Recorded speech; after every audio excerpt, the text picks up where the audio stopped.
താരസംഘടന അമ്മയുടെ general body യോഗം ചേരാൻ ദിവസങ്ങൾ മാത്രം ബാക്കി നിൽക്കുമ്പോഴും വാർഷിക റിപ്പോർട്ട് തയ്യാറായിട്ടില്ല. ജനറൽ ബോഡിക്ക് 21 ദിവസം മുൻപ് വാർഷിക റിപ്പോർട്ട് തയ്യാറാക്കണമെന്നാണ് ബൈലോ.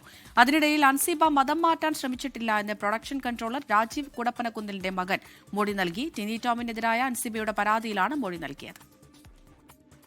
വരവ് ചെലവ് കണക്കുകളും നടത്താൻ പോകുന്ന പദ്ധതികളുടെ വിശദീകരണവും ഉൾപ്പെടെയാണ് വാർഷിക റിപ്പോർട്ട് തയ്യാറാക്കേണ്ടത്.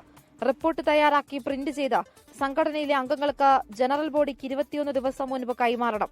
ഇതാണ് ബൈലോയിൽ പറയുന്ന കാര്യം. ജനറൽ ബോഡിക്ക് ഇനി ഒരാഴ്ച മാത്രമാണ് സമയമുള്ളത്. ഈ മാസം 21-നാണ് ജനറൽ ബോഡി യോഗം ചേരുന്നത്.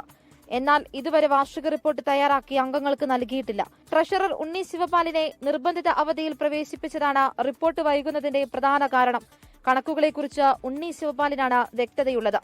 റിപ്പോർട്ട് തയ്യാറാക്കാൻ എത്തണമെന്ന് കാണിച്ച് ഉണ്ണി ശിവപാലിന് കുക്കു പരമേശ്വരൻ മെയിൽ അയച്ചിരുന്നു. എന്നാൽ ഉണ്ണി ശിവപാൽ വിദേശത്താണുള്ളത്.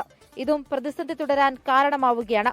ഇതിനിടയിൽ ടിനി ടോമിനെതിരെ അൻസിബ നൽകിയ പരാതിയിൽ പ്രൊഡക്ഷൻ കൺട്രോളറുടെ മകന്റെ മൊഴി പോലീസ് രേഖപ്പെടുത്തി. തന്നെ മതം മാറ്റാൻ അൻസിബ ശ്രമിച്ചിട്ടില്ലെന്ന് പ്രൊഡക്ഷൻ കൺട്രോളർ രാജീവ് കുടപ്പനക്കുന്നിലിന്റെ മകൻ മൊഴി നൽകി. അൻസിബയ്ക്ക് അനുകൂലമായി നീനാക്കുറുപ്പും കഴിഞ്ഞ ദിവസം മൊഴി നൽകിയിരുന്നു.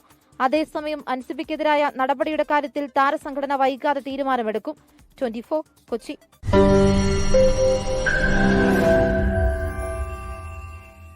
ലോകത്തെവിടെയായാലും ഏത് സമയത്തും 24 വാർത്തകളും ഓഗ്മെന്റഡ് റിയാലിറ്റി പാക്കേജുകളും എക്സ്പ്ലെയിനറുകളും വിശദമായി കാണാൻ ഞങ്ങളുടെ യൂട്യൂബ് ചാനൽ നിങ്ങൾക്ക് സബ്സ്ക്രൈബ് ചെയ്യാം.